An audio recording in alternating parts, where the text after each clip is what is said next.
হযরত খাজা মঈনুদ্দীন চিশতী রাদিয়াল্লাহু আজ থেকে প্রায় ৮১৩ বছর আগে আজকের দিনে ৬ রজব হিন্দের সুলতান দুনিয়া হতে বিদায় নেন। বিজ্ঞদের মতে হিন্দুস্তানে প্রায় ৯০ লক্ষ মানুষ সাইয়েদনা খাজা মঈনুদ্দীন চিশতী হাতে ইসলাম ধর্ম গ্রহণ করেন। তিনি ছিলেন মাযহাবে হানাফি আকাইদে মাতুরিদি বংশে দিক থেকে আল হাসানি ও আল হুসাইনি, অর্থাৎ তিনি রাসূল সাল্লাল্লাহু আলাইহি ওয়াসাল্লামের বংশধর ছিলেন। আজও তাকে সুলতানুল হিন্দ নামে শ্রদ্ধাভরে স্মরণ করা হয়। ইসলাম প্রচারে খাজা মঈনুদ্দীন চিশতী রাদিয়াল্লাহু তাআলার অবদান। সৈয়দ মুহাম্মদ জালালউদ্দিন আল আজহারি মহান রাব্বুল আলামিন যুগে যুগে মানুষের পথ প্রদর্শন ও সার্বক্ষণিক কল্যাণের নিমিত্তে অসংখ্য নবী রাসূল পৃথিবীর বুকে প্রেরণ করেছেন। মানব সমাজ ভুল ভ্রান্তির দিকে ধাবিত হওয়ার ফলে সারা জগৎ যখন অন্ধকার হয়ে যায়, তখন খলকে খোদার পথ প্রদর্শক ও ত্রাণকর্তা হিসেবে নবী রাসূলের আবির্ভাব হয়।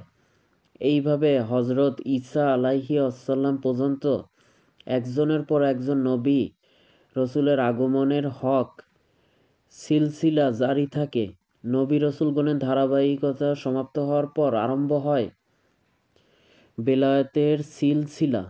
ঠিক তেমনিভাবে পাক বঙ্গ ভারত তথা উপমহাদেশে হেদায়েতের ধারা অব্যাহত রাখার জন্য আল্লাহ তাআলা রাব্বুল আলামিন খোরাসানের অন্তর্গত সংগর নামক স্থানে আতায়ে রসুল হিন্দল অলি হযরত খাজা গরিবে নেওয়াজ এর আবির্ভাব ঘটিয়েছেন। পাক ভারত উপমহাদেশে ইসলাম প্রচারে যত অবদান ইতিহাসের পাতায় স্বর্ণাক্ষরে লিপিবদ্ধ হয়েছে, তিনি ছিলেন সালতানুর হিন্দ আতায়ে রসুল গরিবে নেওয়াজ হযরত খাজা মঈনুদ্দীন চিশতী রাদিয়াল্লাহু তাআলা। খাজা মঈনুদ্দীন চিশতী রাদিয়াল্লাহু তাআলা ১১৩৮ ইংরেজিতে ৫৩৭ হিজরি মধ্য এশিয়ায় খোরাসানের অন্তর্গত সিস্তান রাজ্যের সানজার নামক স্থানে জন্মগ্রহণ করেন। তার পিতার নাম সৈয়দ খাজা গিয়াসউদ্দিন, মাতার নাম সৈয়দা উম্মুল ওয়ারা মাহিনুল।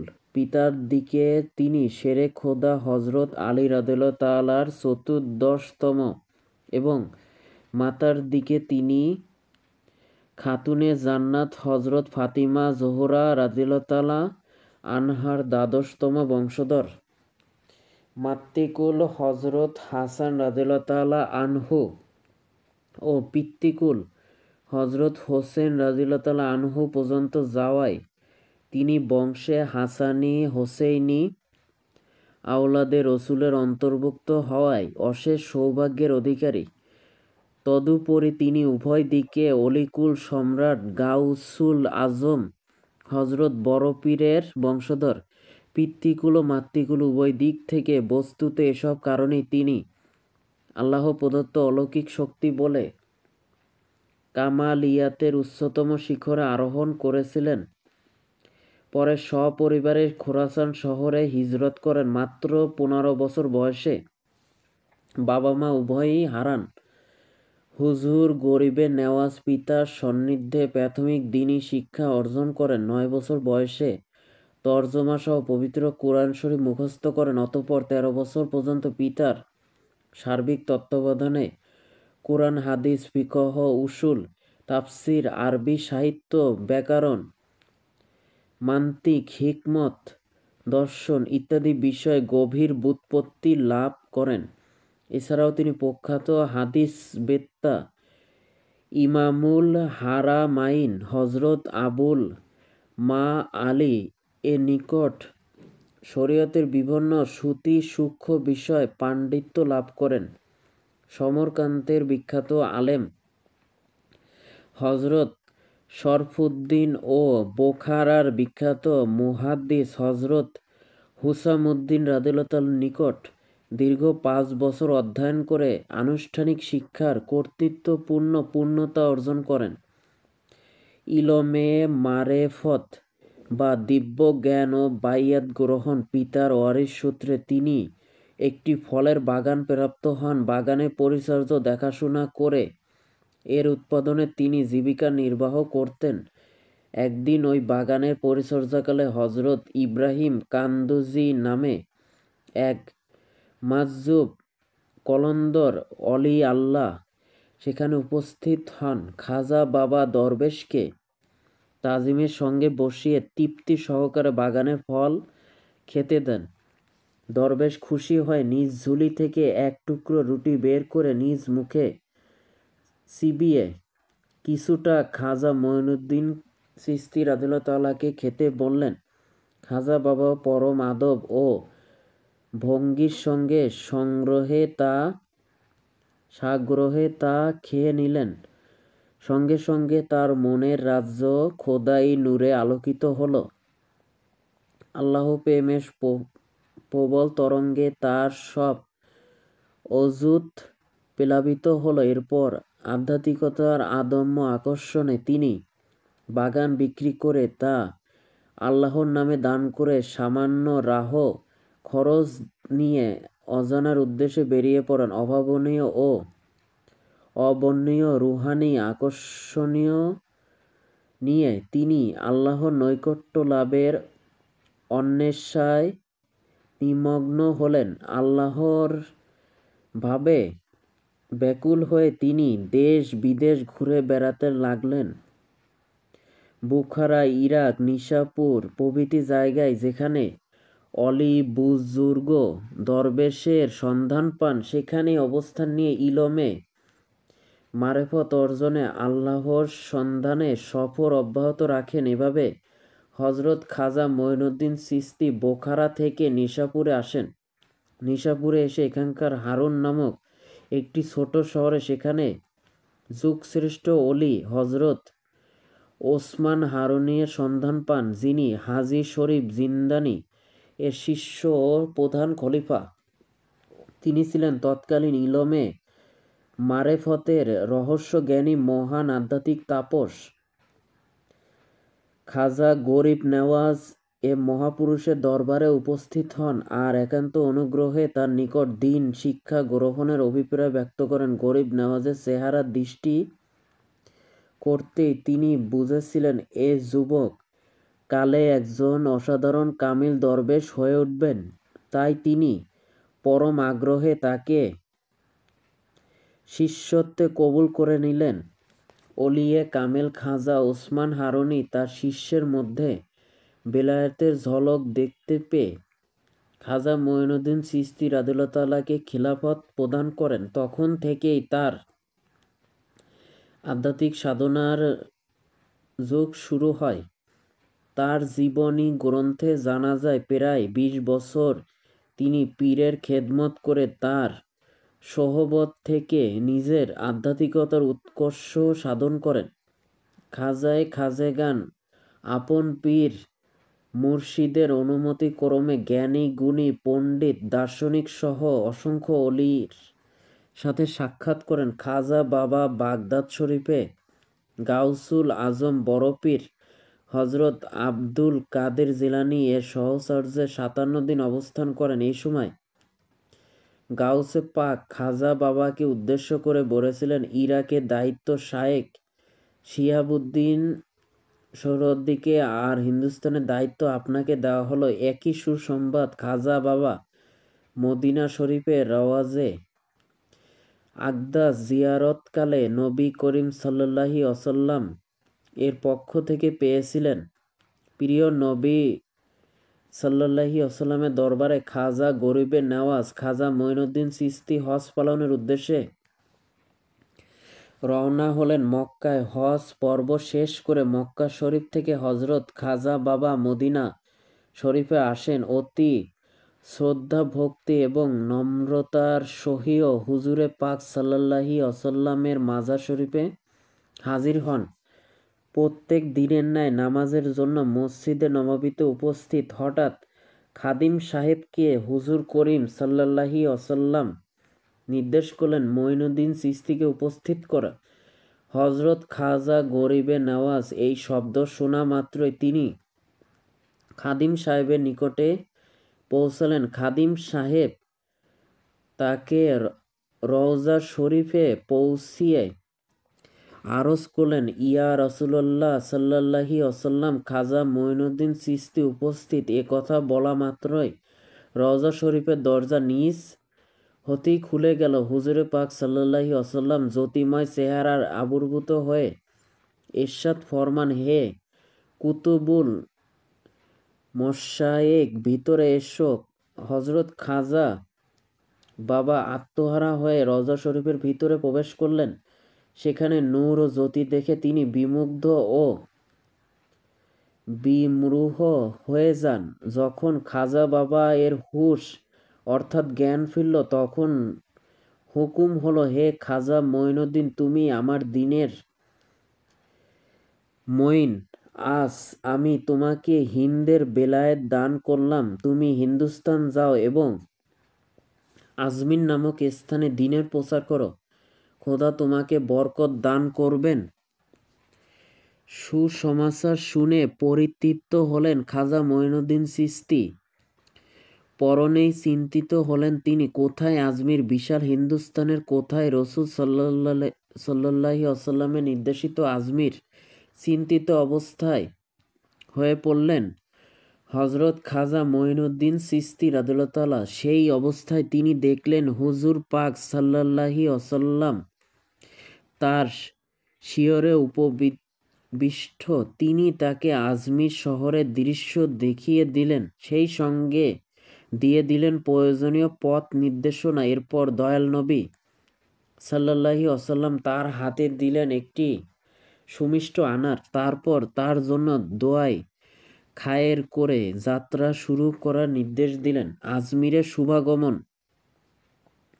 খাজা গরিবের নেওয়াজ নবীজির নির্দেশে সুদূর আরব হতে ইরাক, ইরান, আফগানিস্তান হয়ে প্রথমে লাহোর, পরে দিল্লি হয়ে আজমিরে শুভাগমন করেন। ভারতবর্ষে চলছিল তখন অত্যাচারিত বিধর্মী শাসকদের কুশাসন। সঙ্গী সাথীসহ দিল্লি এসে উপস্থিত হলেন হযরত খাজা মঈনুদ্দিন চিশতি রাদিয়াল্লাহু তাআলা। দিল্লির শাসন তখন হিন্দু রাজা খান্ডেরাও। আজমির অধিপতি পৃথ্বীরাজের ভাই। রাজমহলের অদূরে নির্মিত হলো ফকির দরবেশের ডেরা। নির্ভয়ে শুরু করলেন তাদের নিয়মিত ইবাদত বন্দেগী। ক্রমে ক্রমে ইসলামের আলো প্রসারিত হতে থাকলো। পিতৃ ধর্ম ত্যাগ করে দলে দলে লোক এসে প্রবেশ করতে থাকলো আল্লাহর মনোনীত একমাত্র ধর্ম ইসলামের সুবাসিত কাননে।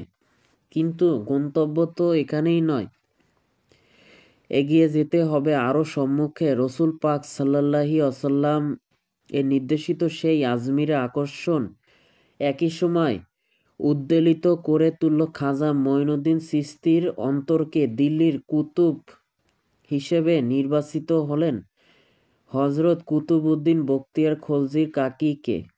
দিল্লি দিন প্রচার নও মুসলিমের বিরাট কাফেলার হেফাজতের দায়িত্ব হযরত কাকি রাদিয়াল্লাহু তাআলার উপর। আজমির শহরের উপকণ্ঠে এসে উপস্থিত হলেন খাজা সফর সঙ্গীগণ। সবাই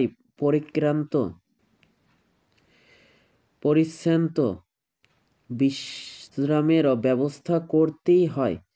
এই সেই বেলায়েতের পরিশুদ্ধ কেন্দ্রভূমি আজমির।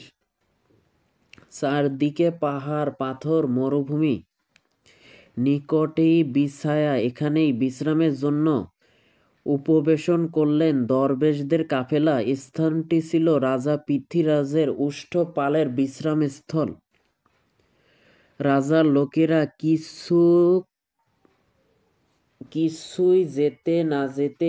কিছুক্ষণ যেতে না যেতেই স্থান ত্যাগ করতে বলল। বিস্তৃত হলেন খাজা মঈনুদ্দিন চিশতি। উটের দল তো এসে পৌঁছাবে সেই সন্ধ্যাবেলা, অথচ লোকগুলো তাদেরকে এখনই তাড়িয়ে দিতে চায়। তিনি বললেন, ঠিক আছে, আমরা চললাম, তোমাদের উটই এখানে বসে বসে বিশ্রাম করুক। সে রাতেই মুখে মুখে আগন্তুক দরবেশের আগমন সংবাদ ছড়িয়ে পড়ল সর্বত্র। সকালে মহারাজ পৃথ্বীরাজ শুনতে পেলেন এক অদ্ভুত সংবাদ। উষ্ট্রশালার কর্মচারীগণ এসে জানালো, গতকাল সন্ধ্যায় যে উটগুলো উষ্টশালায় আনা হয়েছিল, সবগুলো এখনো শুয়ে আছে, কিছুতেই উঠবার নাম করছে না। সঙ্গে সঙ্গে মুসলমান দরবেশ দলের ঘটনাও বর্ণিত হলো রাজার কাছে। দরবেশ দলের নেতা উষ্টশালা পরিত্যাগের সময় বলেছিল, তোমাদের উঠে এখানে বসে বসে বিশ্রাম করুক। ইতিপূর্বে বিপ্তিভাবে মুসলমান ফকিরদের সম্পর্কে এরকম কথা রাজার কর্ণগোচর হয়েছিল। চিন্তিত হয়ে পড়লেন রাজা পৃথ্বীরাজ। মনে পড়ে গেল তার রাজমাতার ভবিষ্যৎবাণীর কথা। তিনি বলেছিলেন, এক মুসলমান ফকিরের সম্পাদী পৃথ্বীরাজের রাজ্য ধ্বংস হবে। একই তবে সেই ফকির? সম্ভবত এই ফকিরের কথাতেই এই অবস্থা সৃষ্টি হয়েছে। কর্মচারীদের ফকিরদের কাছে মাফ চাওয়ার জন্য নির্দেশ দিলেন রাজা। রাজার আদেশ পালন করল শ্রমিকেরা। হযরত খাজা মঈনুদ্দিন চিশতি রাদিয়াল্লাহু বললেন, যাও, এ অবস্থা আর থাকবে না। উটশালায় ফিরে এসে বিস্ময়ের সঙ্গে সবাই করল, উটগুলো স্বাভাবিকভাবে চলাচল শুরু করছে। ফকিরের কেরামতি দেখে সবাই অবাক হয়ে গেল। কৌতূহল নিবারণের জন্য লোকজন যাতায়াত শুরু করে দিল হযরত খাজার আস্তানায়। তার পবিত্র চেহারা তার সাথীদের প্রাণখোলা মধুর চরিত্রের প্রভাবে সম্মোহিত হতে লাগলো। আজমিরবাসী হঠাৎ হযরত খাজা মঈনুদ্দিন চিশতির সোহবতের বরকতে তাদের অন্তরের অন্ধকার দূর হতে লাগলো। জেগে উঠল আজমিরের সত্যান্বেষী জনতা। কিন্তু আতঙ্কিত হলো পুরোহিতরা, শোষক বর্ণবাদী হিন্দু সমাজ, ভীত হলো হিংস্র রাজপুরুষগণ এবং সামন্তবাদী সম্রাট ইসলাম বিদ্বেষী লোকজন। রাজদরবারে গিয়ে হযরত খাজা মঈনুদ্দিন চিশতি রাদিয়াল্লাহু ও তার সহচরদের বিরুদ্ধে অভিযোগ করল। অভিযোগ শুনে ক্রুদ্ধ হয়ে উঠলেন রাজা পৃথ্বীরাজ। অহংকারে নিচে চাপা পড়ে গেল মায়ের সদুপদেশবাণী। রাজা একদল সৈন্যকে আদেশ দিলেন, ফকির দরবেশ দলকে এখনই রাজ্য থেকে বিতাড়িত করতে। রাজার আদেশ পেয়ে শুরু হলো অভিযান। কিন্তু হযরত খাজা মঈনুদ্দিন চিশতি নির্বিকার আল্লাহ পাকের সাহায্য কামনা করলেন। তিনি সাথে সাথে আক্রমণকারীদের কেউ হলো অন্ধ, কারো শরীর হলো নির্সার, কেউ হলো ভূতলশায়ী। নিরুপায় হয়ে পরে মাপ প্রার্থনা করলো তারা।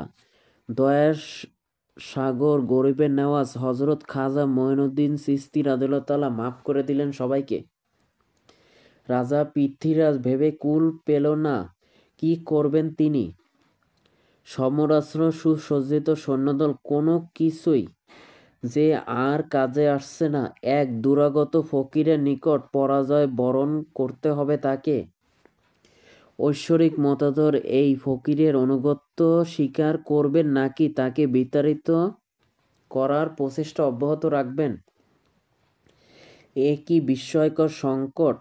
চুপ করে থাকলে ও বিপদ, বিরুদ্ধাচরণ করলেও সমস্যা। এদিকে দলে দলে লোকজন গ্রহণ করছে ফকিরের প্রচারিত ধর্ম ইসলাম। রাজা ভেবে চিনতে ঠিক করলেন, হিন্দু ধর্মের আধ্যাত্মিক সিদ্ধ পুরুষদের দ্বারা প্রতিরোধ করতে হবে ফকিরকে। তাই সিদ্ধ পুরুষ বলে খ্যাত রামদেওকে অনুরোধ করলেন তার যোগমন্ত্র বলে এই জবন ফকিরকে বিতাড়িত করতে।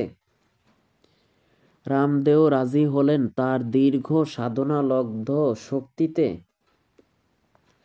হযরত খাজা মঈনুদ্দিন চিশতি রাদিয়াল্লাহু পরাস্ত করার বাসনায় হাজির হলেন হযরতের দরবারে। হযরত খাজা মঈনুদ্দিন চিশতি রাদিয়াল্লাহু তখন ছিলেন ধ্যানমগ্ন। কিছুক্ষণ পর তার চোখ খুলল। দৃষ্টিপাত করলেন রামদেও খাজা মঈনুদ্দিন চিশতি রাদিয়াল্লাহু এর জ্যোতির্ময় চেহারার দিকে। মুগ্ধ হয়ে গেলেন রামদেও। তার অলৌকিক শক্তি মুহূর্তের মধ্যে নিশ্চিহ্ন হয়ে গেল। অন্ধকারে আলো জ্বললে মুহূর্তে যেমন করে অন্ধকার অপসারিত হয়, হযরত খাজা মঈনুদ্দিন চিশতি রাদিয়াল্লাহু তাআলা মোবারকে লুটিয়ে পড়লেন। রামদেও স্বীকার করলেন ইসলাম। খাজা মঈনুদ্দিন চিশতি তার নাম রাখলেন মোহাম্মদ সাদি। রামদেও ইসলাম গ্রহণের সংবাদ শুনে রাজা ক্ষোভে দুঃখে অস্থির হয়ে উঠলেন, কিন্তু বিদুষী মায়ের উপর্যুপরি উপমহাদেশের কথা স্মরণ করে বাধ্য হয়ে সংযত হলেন রাজা। কিন্তু কিছুদিন পরে দেখা দিল আরেক বিপদ। পরিশ্রান্ত কাফেলায় আবার এগিয়ে চলল সামনের দিকে। অদূরে আনা সাগর। সাগর তো নয়, একটি বিশাল হ্রদ, লোকে বলে আনা সাগর। আনা সাগরের পার ঘেঁষে অজস্র মন্দির। আনা সাগরের পানি শুধুমাত্র উচ্চ বর্ণের হিন্দু এবং পুরোহিত সম্প্রদায় ছাড়া অন্য কেউ ব্যবহার করতে পারত না। নিম্ন বর্ণের হিন্দুরা এটা তাদের ধর্মীয় বিধান বলে মনে করত, কিন্তু মুসলমানরা কি আর বর্ণভেদের ধার ধারে? একদিন আনা সাগরে অজু করতে গেলেন হযরত খাজার একজন সাগরেত পুরোহিতরা অপমান করে তাড়িয়ে দিল তাকে। সাগরেত সমস্ত ঘটনা বর্ণনা করলেন খাজা মঈনুদ্দিন চিশতি রাদিয়াল্লাহু তাআলাকে। তখন তিনি হযরত খাজা মোহাম্মদ সাদিকে আনা সাগর থেকে এক ঘটি পানি আনার নির্দেশ দিলেন। নির্দেশ মতো মোহাম্মদ সাদি আনা সাগর থেকে এক ঘটি পানি আনতেই দেখা গেল এক আশ্চর্য দৃশ্য। কোথায় সাগর? সব পানি শুকিয়ে গিয়েছে একেবারে। এই অলৌকিক ঘটনা রাজাকে জানালো প্রজারা। বিব্রত বোধ করল রাজা। রাজা বাধ্য হয়ে আবারও তাদের প্রজাদের দুর্ব্যবহারের জন্য ফকিরের কাছে মাফ চাইতে নির্দেশ দিলেন। প্রমাদ গুনলেন পুরোহিত সম্প্রদায়, কিন্তু উপায়ন্তর না দেখে খাজা মঈনুদ্দিন চিশতি রাদিয়াল্লাহু তাআলার কাছে গিয়ে মাফ চাইলেন। প্রজারা মানুষের দুর্দশা দেখেও পুরোহিতদের মোহাম্মদ সাদিকে পুনরায় ঘটিতে ভরা পানি আনা সাগরে ঢেলে দিতে নির্দেশ দিলেন। পুরোহিত নির্দেশ পালিত হলো। ঘটির পানি ঢেলে দেওয়ার সাথে সাথেই ভরে গেল বিশাল হ্রদ আনা সাগর। এই অলৌকিক ঘটনার পর বহু লোক ইসলামের সুশীতল ছায়ায় আশ্রয় নিল খাজা মঈনুদ্দিন চিশতির হাত ধরে। পৃথ্বীরাজ ভেবে পাই না কি করে এ মুসলমান ফকিরকে প্রতিহত করা যায়। কেউ কেউ রাজাকে বুদ্ধি দিলেন, বিখ্যাত ইন্দ্রজালিক অজয় পালকে দিয়ে কিছু করা যায় কি না। রাজা তাকে ডেকে পাঠালেন এবং রাজকীয় পুরস্কারের প্রস্তাব করলেন। অজয় পাল তার সর্বশক্তি দিয়ে খাজা মঈনুদ্দিন চিশতিকে ঘায়েল করার চেষ্টা করলেন। অজয় পালও তার ভুল বুঝতে পেরে তার সঙ্গী সাথীসহ ইসলাম ধর্ম গ্রহণ করলেন। খাজা মঈনুদ্দিন চিশতি অজয় পালের নাম রাখলেন আবদুল্লাহ বিয়াবানী। এ সংবাদ শুনে মুচড়ে পড়লেন রাজা। নিজ রাজ্যের কথা চিন্তা করে সংঘর্ষের পথ অবলম্বন করলেন। রাজা পৃথ্বীরাজ চৌহান রাজ দরবারের একজন কর্মচারী ছিলেন মুসলমান। খাজা মঈনুদ্দিন চিশতির একান্ত অনুরক্ত। সেই কর্মচারীর উপর ক্ষিপ্ত হয়ে উঠলেন রাজা। খাজা মঈনুদ্দিন চিশতির কাছে বারবার হেনস্থ হবার সমস্ত ক্ষোভ যেন গিয়ে পড়ল তার উপর। মুসলমান কর্মচারীর সমস্ত দুঃখের কথা খাজা মঈনুদ্দিন চিশতির কাছে বর্ণনা করার পর খাজাকে অনুরোধ করলেন তার জন্য রাজার কাছে একটি সুপারিশ পত্র পাঠাতে। খাজা মঈনুদ্দিন চিশতি রাদিয়াল্লাহু তাআলা একান্ত বিনয় নম্রতার সাথে সেই কর্মচারীর কাছে একটি সুপারিশ পত্র পাঠালেন। সেই সঙ্গে রাজাকে জানালেন ইসলাম ধর্ম গ্রহণের একান্ত আহ্বান। চিঠি পেয়ে রাগে হিতাহিত জ্ঞান হারিয়ে ফেললেন পৃথ্বীরাজ চৌহান। মুসলমান কর্মচারীকে চাকরিচ্যুত করলেন রাজা। সেই সঙ্গে খাজা মঈনুদ্দিন চিশতির বিরুদ্ধে উচ্চারণ করলেন অশালীন বক্তব্য।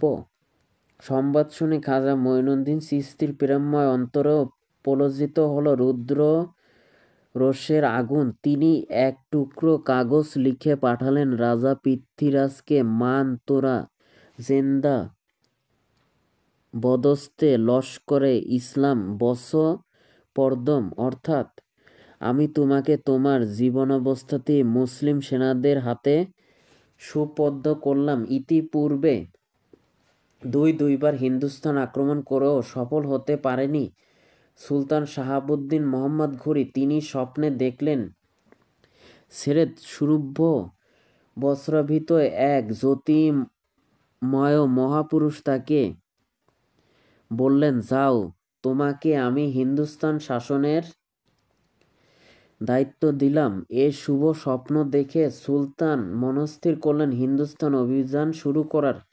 588 হিজরি সালে সুলতান শাহাবুদ্দিন মোহাম্মদ ঘুরি তার বিশাল সেনাবাহিনী নিয়ে হিন্দুস্তানের অভিমুখে রওনা